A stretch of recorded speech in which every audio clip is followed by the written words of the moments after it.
ദേവരാ മാതൃഭൂമനാകട്ടെ കർത്താവ് സ്നേഹിതരെ ഇന്ന് നോമ്പിന്റെ 12-ാം ദിവസം ആവശ്യം മധ്യാസ്ഥയെ പറ്റി കൽപ്പന ചിന്തിക്കുക. മധ്യാസ് എന്ന ഹിബ്രു വാർത്തിന്റെ അർത്ഥം ദൈവത്തിന്റെ ദാനമെന്നാണ്.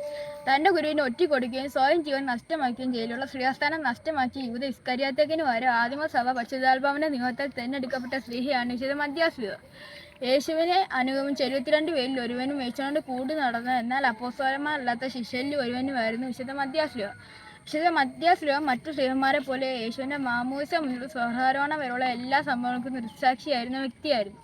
പെന്തിക്കോസ്തിന് ശേഷം വിശുദ്ധ മധ്യാസ് കപ്പദോക്യ, ഈജിപ്റ്റ്, എത്യോപ്യ എന്നിവിടങ്ങളിൽ സുവിശേഷം പ്രസംഗിക്കുകയും അനേകരെ ക്രിസ്തുവിനു വേണ്ടി നേടുകയും യോർഗ്യാദിൽ വെച്ച് ക്രൂശീകരണത്തിലുള്ള രക്തസാക്ഷിത്വം വഹിക്കുകയും ചെയ്തു എന്ന പാരമ്പര്യവും യെരൂശലേമിൽ വെച്ച് ഒരു കൂട്ടം ക്രൈസ്തവ വിരോധികളാൽ കോടാലി കൊണ്ട് ശ്ലീഹായെ വെട്ടുകയും ചെയ്തു എന്ന മറ്റൊരു പാരമ്പര്യവും ഉണ്ട്.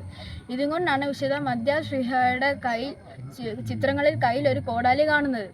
ഈ വിശുദ്ധന്റെ തിരുനാൾ എല്ലാ വർഷവും ഓഗസ്റ്റ് 9-ാം തീയതി